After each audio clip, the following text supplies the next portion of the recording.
Salve, rapaziada do Alfa Marama, beleza? Estamos mais uma vez aqui dando continuidade nessa segunda aula dessa mesma semana. Falamos há pouco sobre as pontes de Windston. Quero iniciar com vocês aqui a parte de geradores elétricos, tá? Estudo de pilhas, são tipos de dispositivos que transformam outras formas de energia em energia elétrica, algo bem pertinente em várias provas, beleza? Turma de Tensil, volume 3, beleza? Atividade 11. Turma Medicina, ainda caderno 2, aulas 31 e 32, beleza? Geradores. Vamos. O que falar sobre geradores, né? Vamos devagarinho. Quando a gente fala de geradores, eu estou falando de dispositivos que têm a função não de gerar a energia, não de produzir a energia, e sim pegar uma quantidade de energia e transformar em outras formas, até porque a energia, segundo Lavoisier, ela não pode ser criada nem destruída, apenas modificada. Então, o que é um gerador, né? É qualquer tipo de dispositivo pequeno ou grande que tem a função de pegar formas de energia do meio externo, do nosso meio ambiente, e converter isso em energia elétrica através de cada processo individual, beleza? Quais são os mais comuns aqui? São as pilhas e as baterias. Então, antes de falar de exemplos, vamos colocar aqui quem são esses caras. Anota para mim. São dispositivos, beleza, com função... Dispositivos com função de transformar outras formas de energia em energia elétrica. É isso que a gente faz. Outras formas de energia em energia elétrica. Para uso de lâmpadas, pilhas, circuitos elétricos, enfim, beleza? Anota, se você quiser pausar o vídeo, você pode fazer isso também com muita calma. Faça no seu ritmo, tá? Sempre no seu ritmo. Beleza? Energia elétrica. Bom, quais são os mais comuns em prova? Estou falando de Enem, vestibulares, ensino médio, tanto faz. Os mais comuns aqui são as pilhas, beleza? As baterias, então bateria de câmera fotográfica, bateria de celular, pilha de relógio, enfim. E as usinas têm um papel importante, beleza? O que difere o gerador chamado pilha e bateria do gerador chamado usina? A pilha e a nossa bateria, eu tenho um exemplo aqui para mostrar, ó, de pilhas e baterias. São fontes de pilhas, essas alcalinas, né? O que está rolando aqui? Se puder dar um zoom aqui para a gente, o pessoal poder ver, e um foco na sequência ali. Ó. São fontes que provêm da energia química através do processo da nossa eletrólise, cato do ano. Então, essa pilha, esse dispositivo, essa bateria, converte energia química através do processo de eletrólise da pilha em energia elétrica para colocar numa câmera, num transformador ou qualquer tipo de coisa que seja, beleza? Então esse cara pega energia do tipo química e transforma em elétrica. Só que tem uma outra jogada importante que é pedida em prova, que é assim, veja que ele tem um mais e um menos aqui. Então é prova de que isso aqui é uma fonte de corrente contínua. A pilha funciona apenas no único sentido. Se você colocar ela num pequeno dispositivo como esse aqui, ó, para poder ligar, para o pessoal poder ver, ó, desse aqui, ó, essa pilha, ela só encaixa em uma formação exata. Se eu ligar ela certinho assim, ela pega. Mas se eu inverter, ela já não pega. O que prova que o tipo de corrente dela é uma corrente contínua, beleza? Isso é bem importante, então transforma energia química em elétrica e é uma fonte de corrente contínua, beleza? Segue o baile aqui, concentra, então você anota, né? Pilhas e baterias. Então aqui nós temos uma produção de corrente elétrica contínua, uma produção de corrente elétrica contínua, destaca o contínua, porque isso é bem importante, isso aparece muito em prova, tá? E a energia dela vem da onde, né? Ela transforma a energia química beleza? Lítio, né? Em elétrica. É isso que ela faz. Isso é o nosso gerador, chamado pilha, o que mais aparece em prova. Beleza. E as usinas, né? Qual é o jogo aqui? Se liga. A usina é um dispositivo muito grande, que tem a função também de pegar outras formas de energia e converter em elétrica. E nós temos várias. Vamos colocar aqui algumas clássicas de Enem. A que a gente mais usa, né? A usina hidroelétrica, a nossa maior fonte de energia, beleza? Usina hidroelétrica. O que faz uma usina hidroelétrica, né? Ela pega na sua barragem uma quantidade de água imensa, joga para dentro de turbinas que, através de variação de fluxo magnético, né, experimento de Faraday, Lend-Lenz, conseguem produzir uma corrente que chega para a gente até a nossa tomada de casa. Então nós temos um problema aqui. É outra forma, né? Estou pegando a energia mecânica, então, da água, variando entre energia potencial e energia cinética, e convertendo em energia elétrica. Só que a energia elétrica que vem dessa fonte, na tomada, se eu ligar os nossos palitinhos assim, ou ligar assim, tanto faz como tanto fez, vai funcionar igual. Por quê? Porque a corrente produzida na usina é uma corrente alternada. É uma corrente induzida que vem por variação de fluxo magnético. Então não vai ser a corrente que nós vamos utilizar num circuito comum, associação série, paralelo, a nível médio de ensino. Mas a corrente que chega na tua casa, através das usinas, é uma corrente do tipo alternada, sim, que vem da variação de fluxo magnético, experiência de Faraday e acoplada com lei de Lenz. Beleza? Então vamos marcar o que seria uma hidro, né? A hidro tem a função concentra de transformar energia, então, mecânica, né, através de potencial gravitacional, cinética, em elétrica. Essa é a função dela. Aqui eu estou falando de Enem mesmo, é Enem valendo. Tá? E que tipo de corrente que ela gera? Ela produz uma corrente alternada. Anota certinho.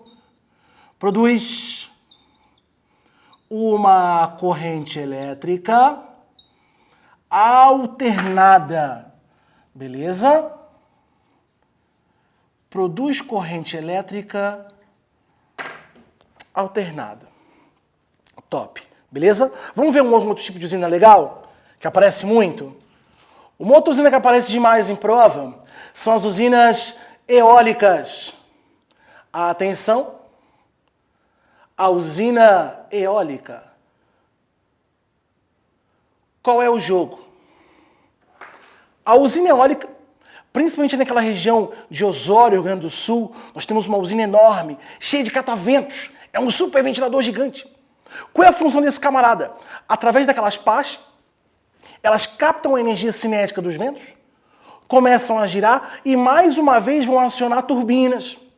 E essas turbinas vão variar um fluxo magnético, vão produzir uma corrente elétrica alternada para chegar na nossa casa. Então a mesma história do nosso funcionamento de trâmite é a mesma história, mas a fonte de energia é de outro lugar. Vem da energia cinética dos ventos, beleza? Marcamos então, porque isso é importante, isso cai.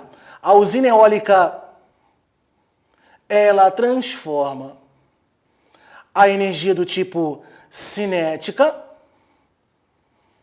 Se você puder marcar aí, cinética vem dos ventos e vai sim converter em energia elétrica para o nosso uso. Beleza? Vamos colocar outra aqui importante, que aparece muito em prova. Usina termoelétrica.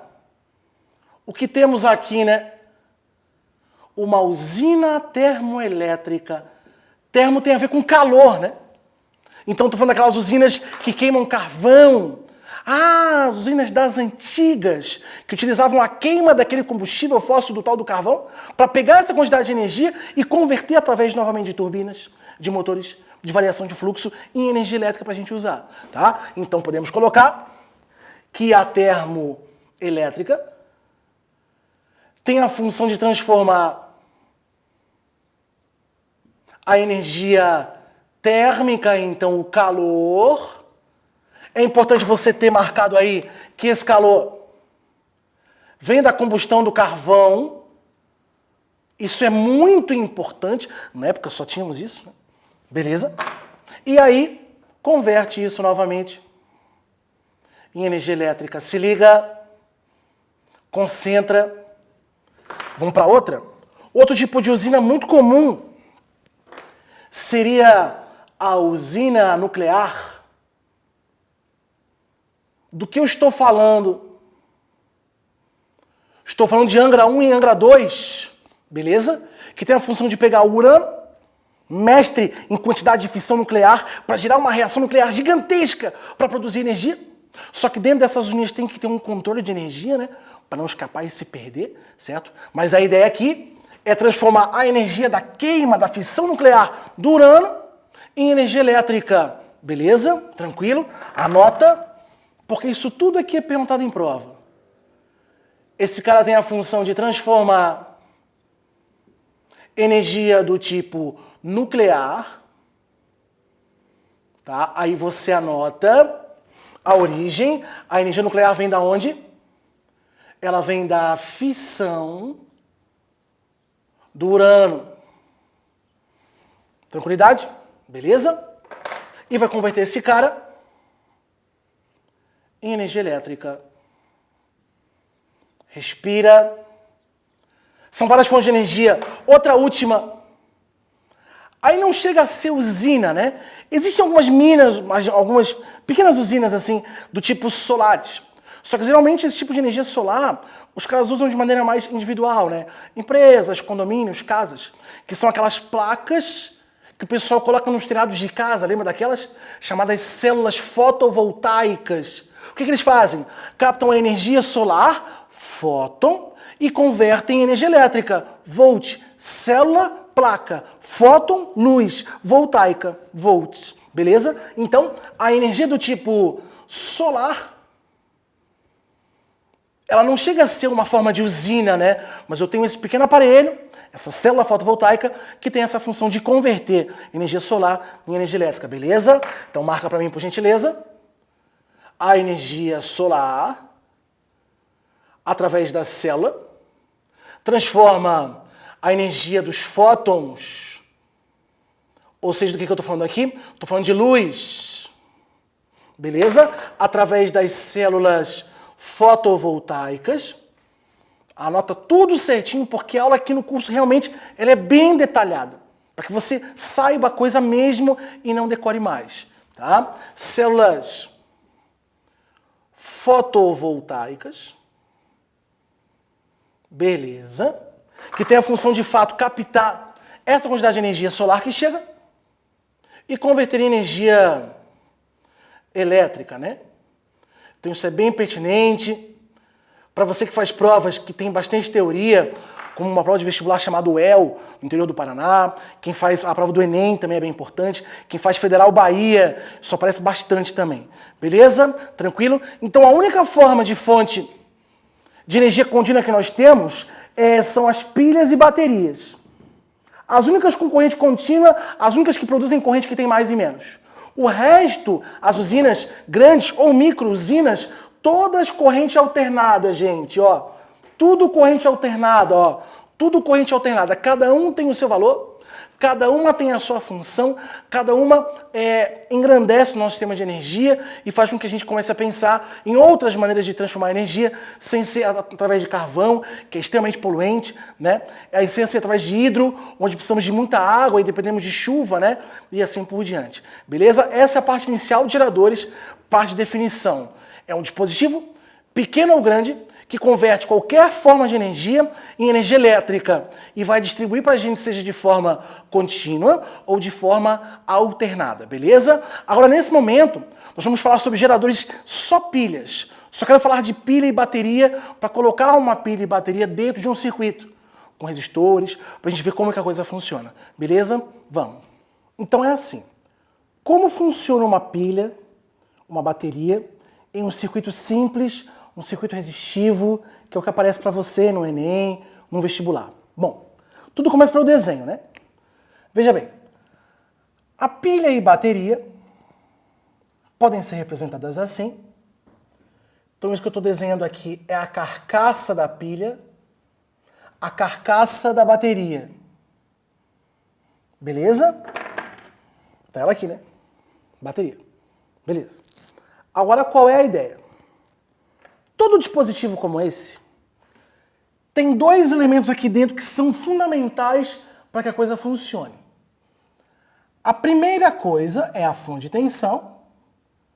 Então aqueles mesmos dois palitinhos que tinham em qualquer circuito, tem aqui, estão dentro da minha pilha. Está aqui dentro dela. Só que quando a pilha começa a funcionar, a bateria do celular, a bateria da câmera, a gente começa a perceber que o celular começa a ficar quente. Que o aparelho que está envolvido a pilha está ficando quente. Então quer dizer que existe um fenômeno ali também chamado efeito Joule. E o efeito Joule só acontece quando a corrente passa por uma resistência. Ah, então quer dizer que se a pilha esquenta, se a bateria esquenta, é porque está passando corrente por ela? Sim, mas para esquentar tem que ter uma resistência. Ah, então peraí. Dentro da bateria, dentro da pilha, existe uma resistência elétrica. Só que por estar dentro, não é uma resistência comum, tá? É chamada resistência interna. Ah, vá, porque está dentro. Beleza? Então veja, a resistência interna eu vou chamar de R minúsculo. Vamos dar esse nome para ela aqui. Esse cara se chama resistência interna. Vamos devagarinho. No nosso ritmo. Tá. Agora, quem que é esse cara aqui? Eu não sei se você já parou para pensar. Pilhas, baterias. Cada uma delas tem um valor. Essa aqui é de 1,5 volt, por exemplo. Mas essa aqui também é de 1,5 volt. Mas essa aqui também é de 1,5 volt. Tiagão, são iguais? Não são. Veja que são três pilhas diferentes. Uma pilha bem grossa, espessura bem grande. Outra mediana. E outra bem pequenininha, chamada a pilha palito, né? Então pilha AAA, pilha AA e pilha D, beleza? Qual é o jogo delas? As três são pilhas de 1,5 volts. E o que muda de uma para outra? O que muda é a resistência de cada uma delas. Veja que essa aqui é mais grossa, essa é mediana e essa é bem fininha. O que a gente sabe sobre resistência de fios, beleza? Então veja, o que vai mudar é a resistência delas. Então se eu for pegar aqui uma pilha tamanho D, ela tem uma espessura bem grande. Pilha D. Agora eu vou pegar uma pilha mediana, uma pilha tamanho AA. Deixa ela aqui. Ela já não é tão espessa assim. E se eu pegar uma pilha palito, uma pilha de controle remoto, aquela que dura uma eternidade, que você chama de AAA. O que nós sabemos sobre isso? Segundo a lei de Ohm, a resistência de um condutor é dada por rola, lembra? Uma das primeiras aulas do nosso curso aqui. Bom, a partir do momento que eu tenho três pilhas, todas elas têm o mesmo comprimento. Então não vamos se diferenciar pelo L. Todas são feitas do mesmo tipo de material, pilhas de lítio. O que vai diferenciar uma resistência da pilha grande da pequena é a espessura, é a área. Estamos vendo que quanto mais grossa é a pilha, menos resistência ela tem. Automaticamente vai passar mais corrente. Ah, então é isso. Então essa pilha é bem grossa, ela tem uma resistência bem pequena, essa é uma resistência bem maior e essa bem maior. Então quer dizer que por essa pilha passa muita corrente para coisas que têm muita potência. Carrinho de controle remoto precisa de muitas pilhas. Muito diferente de uma pilha palito, que é só para funcionar um controle, sensor de infravermelho no máximo. Então precisa de um pouquinho só de corrente elétrica por aquele circuito. Se precisa de pouca corrente, tem que ter muita resistência. Essa é a ideia. Então colocando aqui, já que é pouca resistência, pela pilha grande, muita corrente. Resistência mediana, corrente mediana. Corrente gigante, ou resistência gigante, corrente pequena. Então o que vai diferenciar a resistência dos tipos de pilha é a espessura. Por isso que cada pilha tem o seu formato, cada pilha rende de uma forma, cada pilha funciona de acordo com as características do aparelho que foi produzido. Beleza? Isso é uma coisa. Agora uma outra coisa.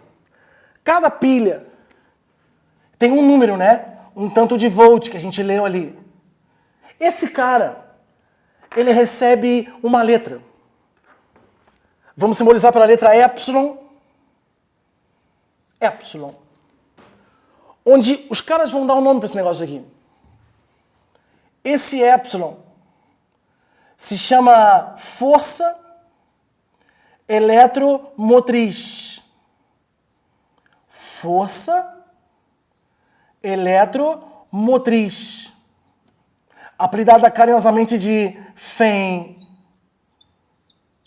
O que é a força eletromotriz? Pá. É um valor medido em volt, beleza? E o que representa esse valor? Se liga.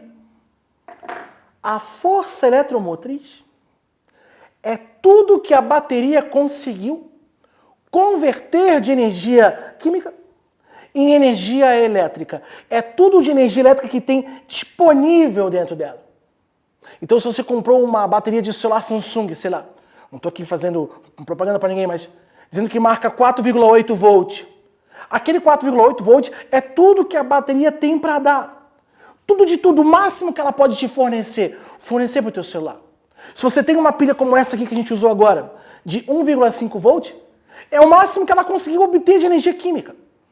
Que não vai ser a mesma coisa que o aparelho vai receber. Mas eu estou falando do epsilon. Então, epsilon é toda a quantidade de volts que a bateria conseguiu converter de energia química. Então, a gente vai chamar isso aqui de tensão total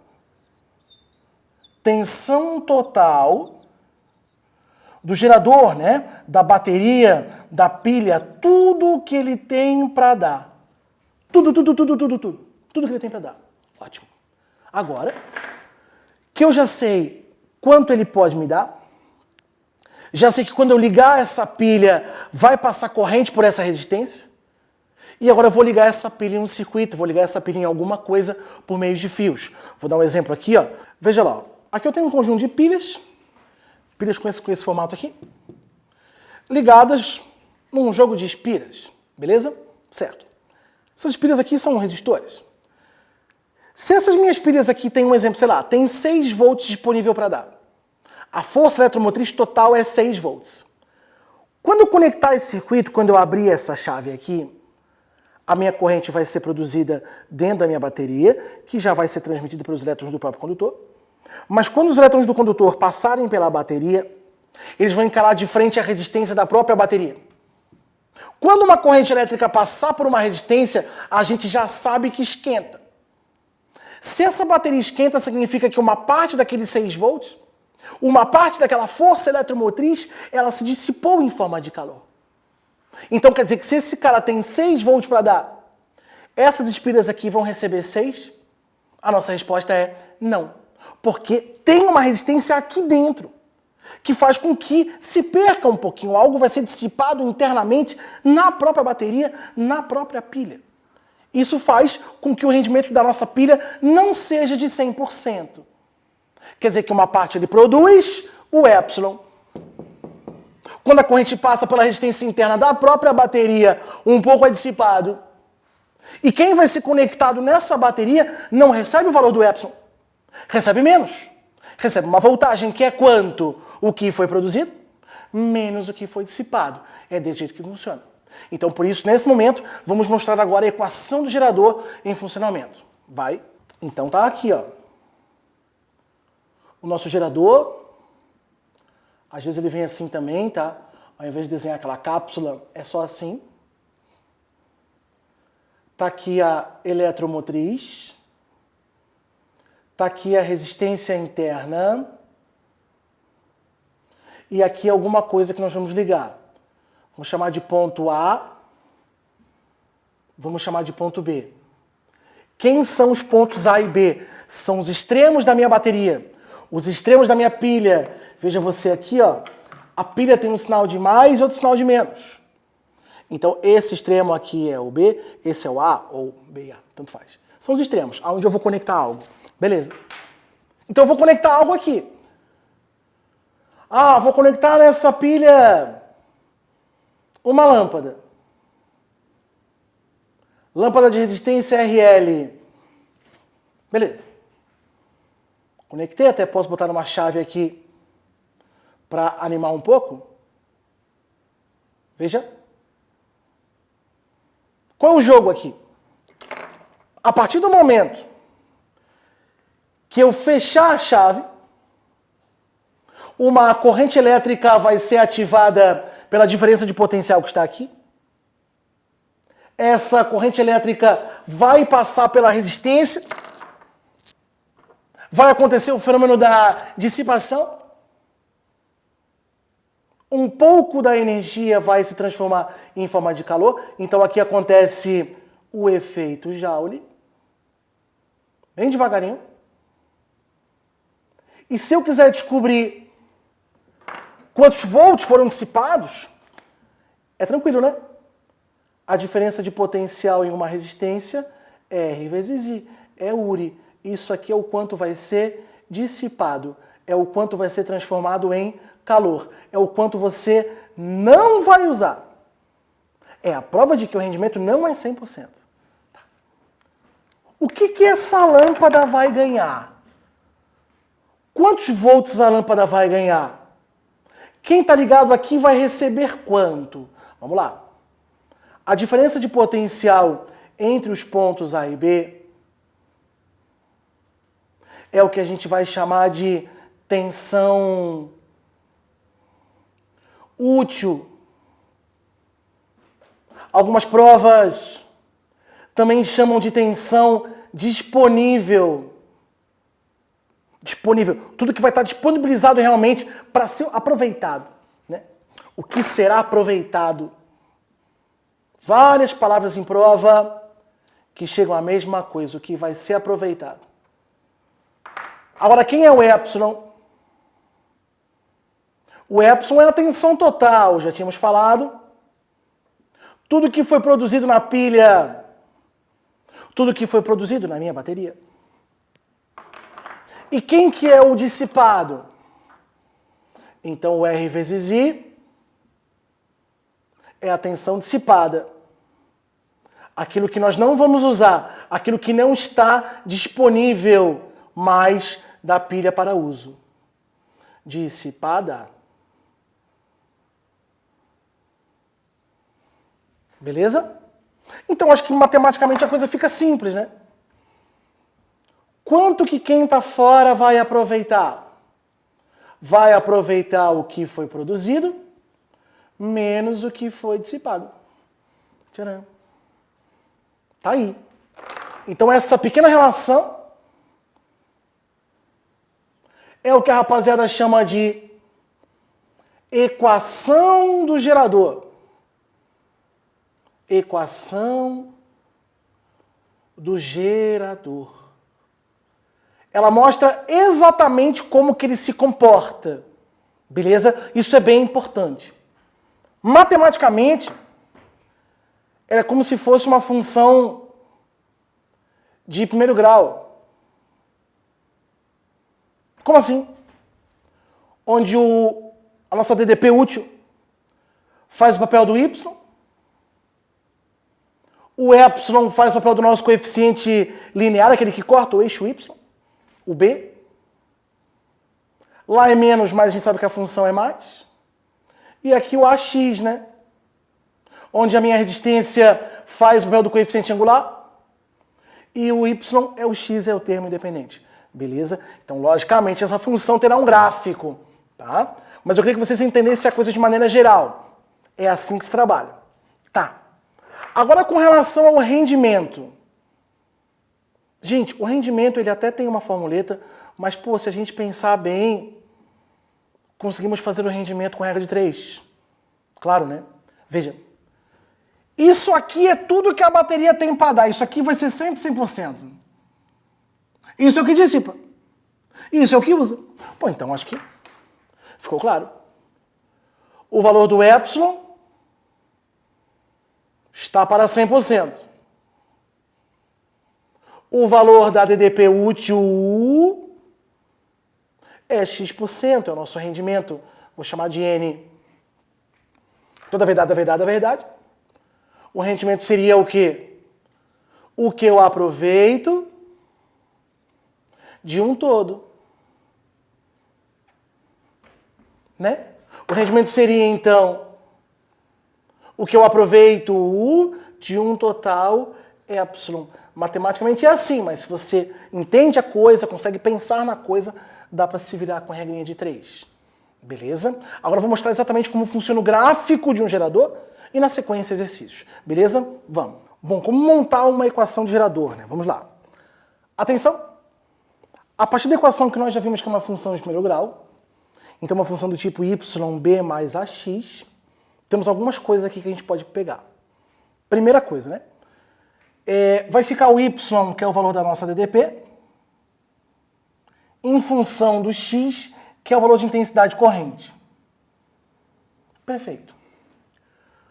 Quando o x for zero, ou seja, quando não passar corrente elétrica nenhuma, logicamente, se não passa corrente, não vai esquentar a pilha.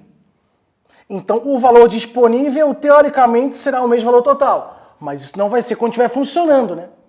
Quando a pilha estiver funcionando, já vai diminuir um pouco. Mas, quando I for igual a zero, o valor da DDP vai ser o próprio valor do epsilon. Perfeito.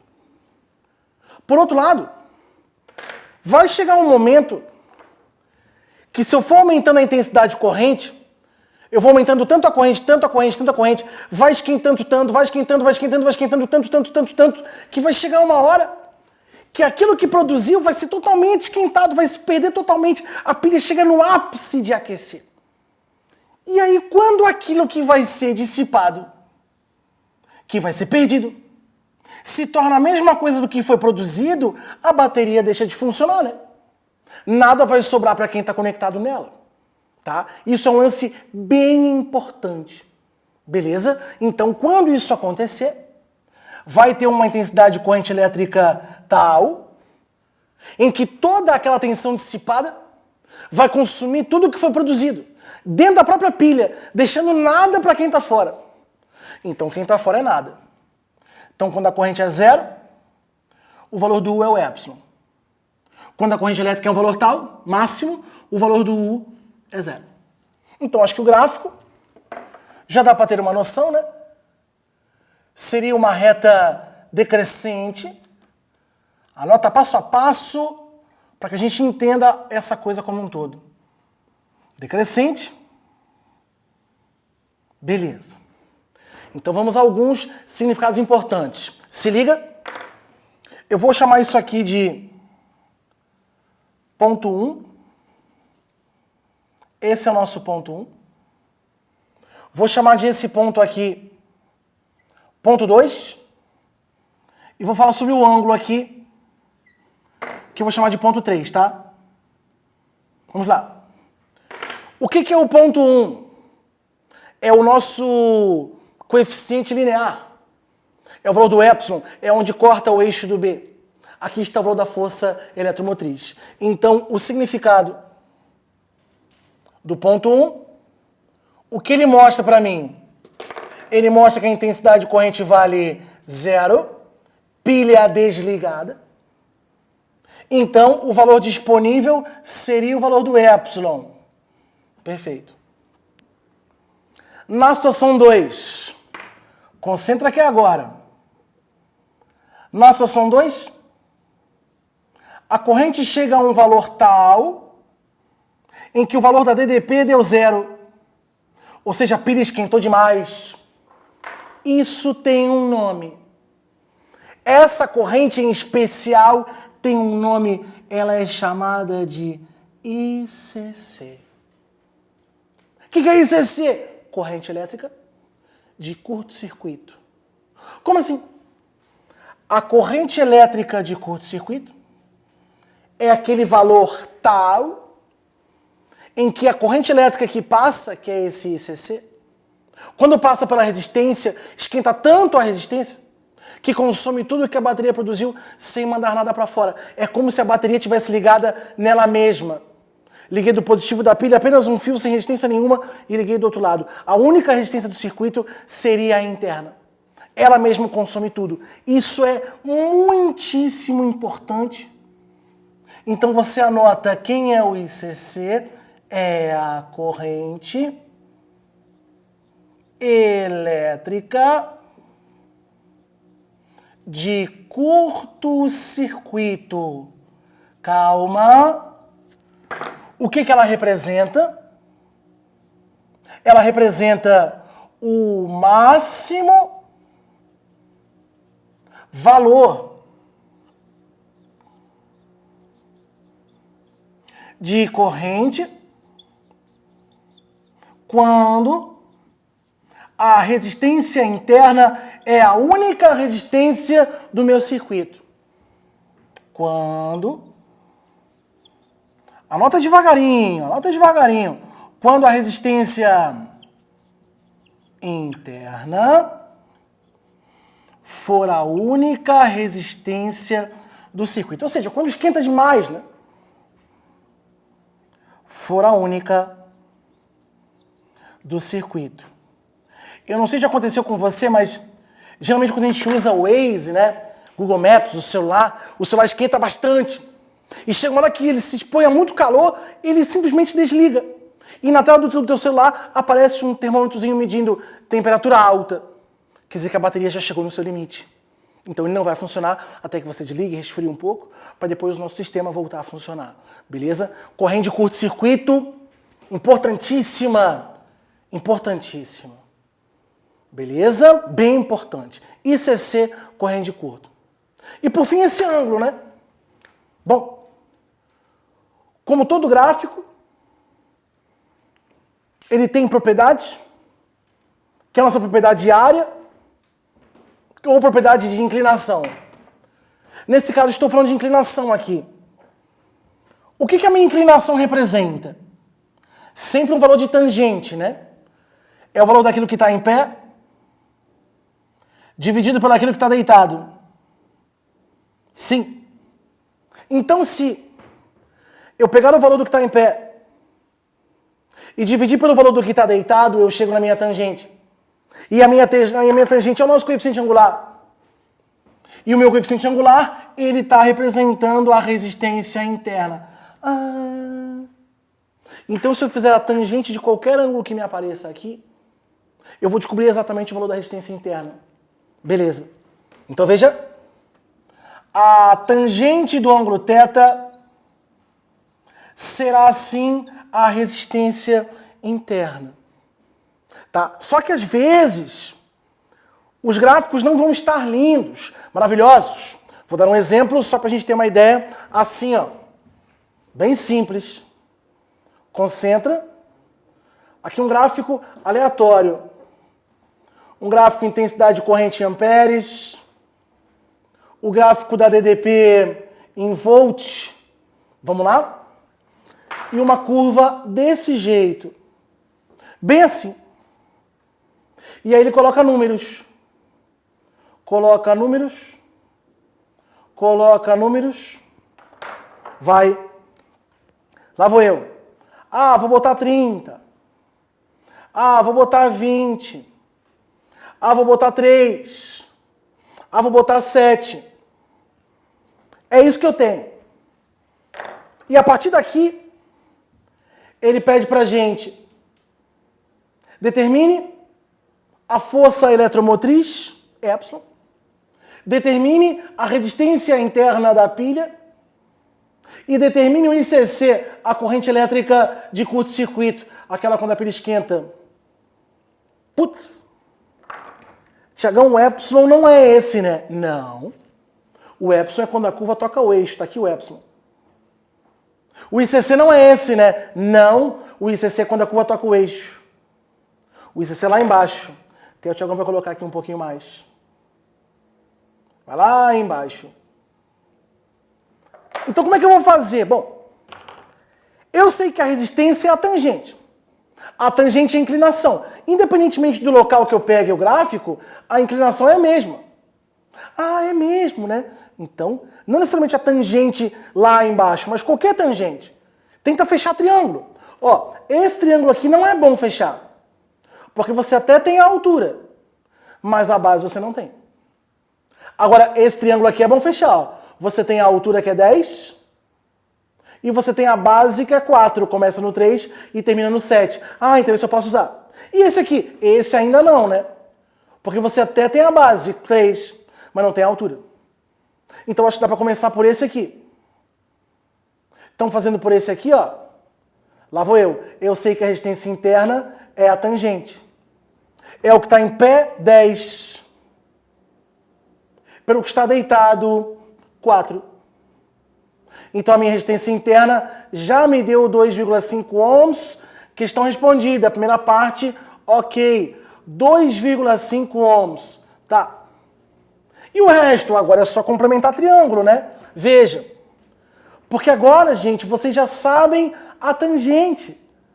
Vocês já sabem que o em pé, dividido pelo deitado, vai dar 2,5. Já sei que o em pé, dividido pelo deitado, vai dar 2,5. Então vamos fazer aqui para esse triângulo de cima. Bom, esse triângulo de cima tem que tomar um cuidado, tá? Muitos erram aqui porque, veja, muitos querem colocar que o tamanho do lado é o epsilon, e não é. E o lado é esse aqui, ó. Vamos chamar de y. Aí o 30 mais o valor de y vai dar o epsilon. Beleza? Então o que está em pé, y. O que está deitado? 3. Então eu já sei que o que está em pé, dividido pelo que está deitado, tem que dar a inclinação que é 2,5. E assim devagarinho eu vou. Então quem é o meu y? Vale 7,5. Ah, o epsilon vale 7,5? Até não faz sentido, né? Porque seria 30 e depois 7,5. Não, é 30 mais 7,5. Ah, então o meu epsilon é 37,5 volt. Esse é o epsilon. Beleza. Então meu epsilon, matei aqui, 37,5 volt. E o meu ICC? É o cara que está lá embaixo, né? Só que eu vou jogar com esse triângulo aqui primeiro, para poder achar. Vamos botar aqui. O triângulo está aqui, só para a gente não se perder. Fazer tudo certinho. O número em pé eu já tenho. Vale 20. O número deitado que eu não tenho. Ah, é o ICC. Não, não é o ICC. O ICC é esse cara aqui. Mas essa minha distância aqui eu não tenho, ó. Então vou chamar aqui de, sei lá, x. Então a minha base aqui é x. E a inclinação eu já sei. Eu sei que o que está em pé, dividido pelo que está deitado, tem que dar a resistência interna, que é 2,5. Beleza? Feito isso, isola.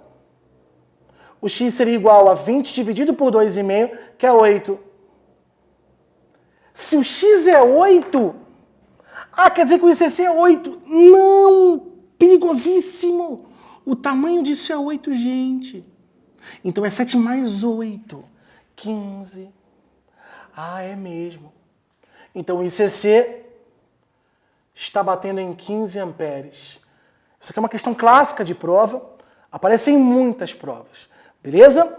Vamos fazer exercício. Um reostato é ligado aos terminais de uma bateria. O gráfico a seguir foi obtido variando-se a resistência do reostato e mostra a variação da DDPU entre os terminais da bateria em função da intensidade de corrente elétrica que a atravessa. A força eletromotriz dessa bateria vale. Temos um exercício muito parecido com o nosso exemplo, onde a força eletromotriz seria um valor aqui em cima, né? Na continuidade do nosso gráfico, um valor aqui em cima, maior que 12, então.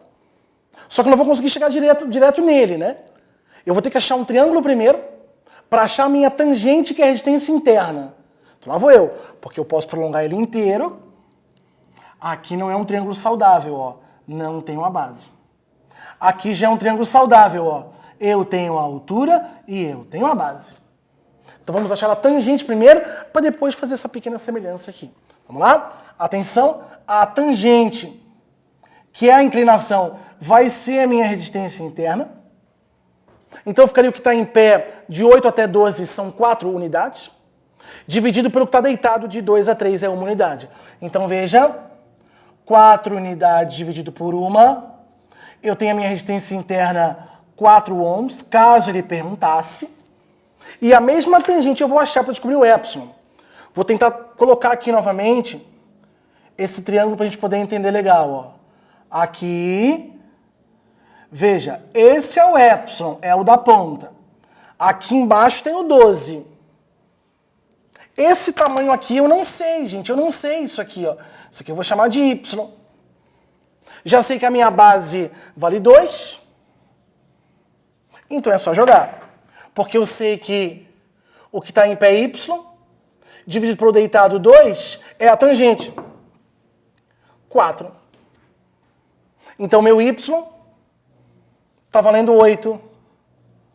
Ah, então quer dizer que o epsilon é 8? Não. É 12 mais 8. 20 volts. Eletromotriz, então. 20 volts. Relembrando, quem é a força eletromotriz? É tudo que a pilha produziu. Tudo que ela conseguiu captar de energia química através do procedimento de eletrólise e transformar, deixar disponível em energia elétrica. Só que como ele funcionando, passa pela resistência interna, que diminui um pouco desse valor, por isso ele vai diminuindo o gráfico. Beleza? Vamos para a próxima. Vai. Um gerador elétrico é ligado a uma lâmpada com resistência de 20 ohms. A intensidade da corrente elétrica através da lâmpada é I, e a DDP entre seus terminais é 120 volts. Letra A. Qual é a DDP nos extremos do gerador? Letra B. Sendo o rendimento do gerador igual a 80%, determine a sua força eletromotriz e sua resistência interna. Então vamos lá. Eu tenho uma lâmpada ligada num gerador. Então a primeira coisa é o desenho, né?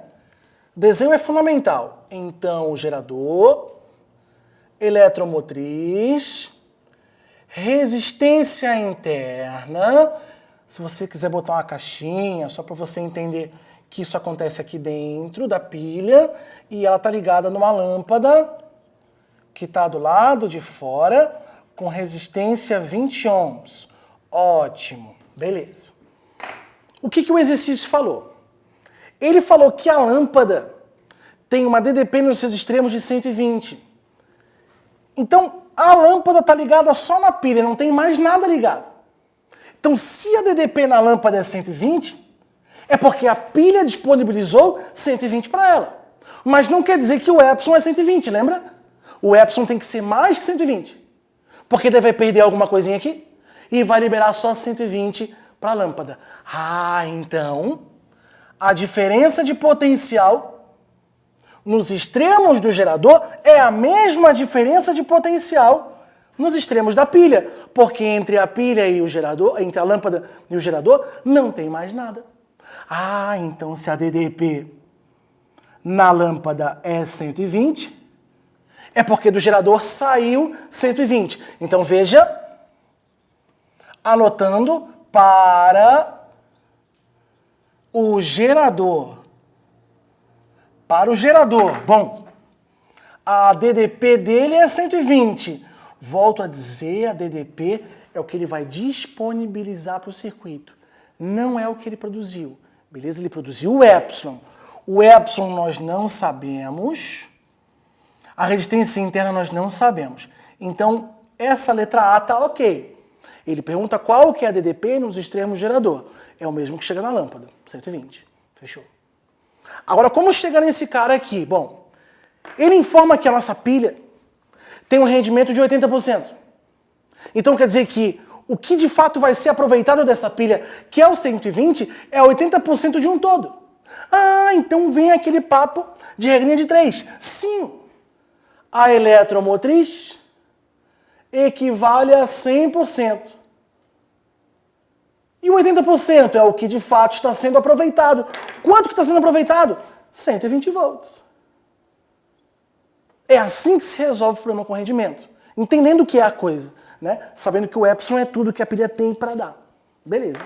Multiplicando cruzado ficaria 80 vezes epsilon, 100 que multiplica 120. Aí eu venho, cancela, cancela. Então o epsilon ficaria 1.200 dividido por 8. Vai simplificando. 600 sobre 4, 150 volts. Então, realmente, ele teve que produzir mais do que 120, porque dentro da pilha aí dissipou um pouquinho, que no caso foi 30, e mandou só 120. Beleza? Então, nós já temos aqui uma outra parte. O epsilon nós já conhecemos. Concentra, respira. Agora vamos tentar descobrir o resto. Vamos lá. Como descobrir esse R, né? Bom, nós temos que dar um jeito. Ele disse pra gente que a lâmpada tem uma resistência de 20 ohms e que recebe uma diferença de potencial de 120. Pô, será que a corrente que passa pela lâmpada não é a mesma corrente que passa pelo gerador? Chegou, eu acho que sim, né? Porque não tem nenhum nó, estão em série. Perfeito. Eu tenho condições de descobrir a corrente que passa na lâmpada? Tenho. Temos a nossa DDP e a resistência, vamos usar o URI. Então vou usar o URI para a lâmpada para descobrir a corrente nela, que automaticamente vai ser a corrente do gerador. Depois eu jogo na equação do gerador e resolvo. Vamos lá? Atenção! Aplicando o URI para a lâmpada. URI na lâmpada. Lá vou eu. DDP recebida pela lâmpada, 120. Com a resistência dela, 20. Beleza? Vai simplificar os caras. 2 dividido por 2 ficaria 6. Então, 6 amperes é a intensidade de corrente elétrica que atravessa a lâmpada. Que, por incrível que parível, como estão em série, vai passar pela resistência que está dentro da nossa pilha. Bom, então para descobrir o R agora, equação do gerador, né? Vamos? Vem para cá. A diferença de potencial na equação do gerador é epsilon menos RI. Pronto. Quanto que a pilha mandou para o circuito? 120, que foi o que chegou para a lâmpada. Mas quanto que foi produzido de verdade na pilha? 150 eletromotriz. Por isso o rendimento foi de 80%. A resistência interna eu quero. E a corrente que passa pelo gerador é a mesma que passa pela lâmpada, que é 6. Feito isso, passou para lá, 120 menos 150 menos 30, igual a menos 6R. Menos 30 dividido por menos 6 me dá 5 ohms. Bem pertinente. Bem importante. Então, um exercício que contempla bastante coisa.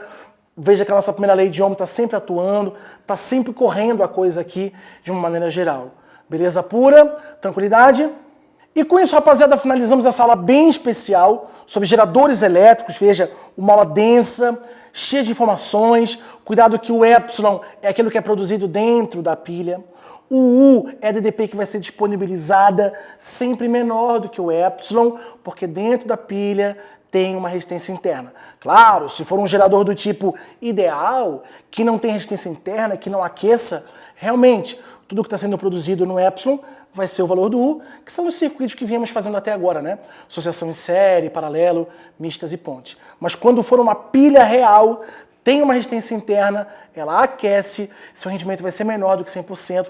Tem que tomar um pouco de cuidado aqui com esses valores em volts. Esses valores em volts têm diferença. O U é o volt mandado para o circuito, o epsilon é o volt produzido na pilha e o R vezes I é o que foi dissipado. Beleza? Os gráficos estão ali, pratiquem os exercícios, façam tarefas e até a próxima aula. Valeu!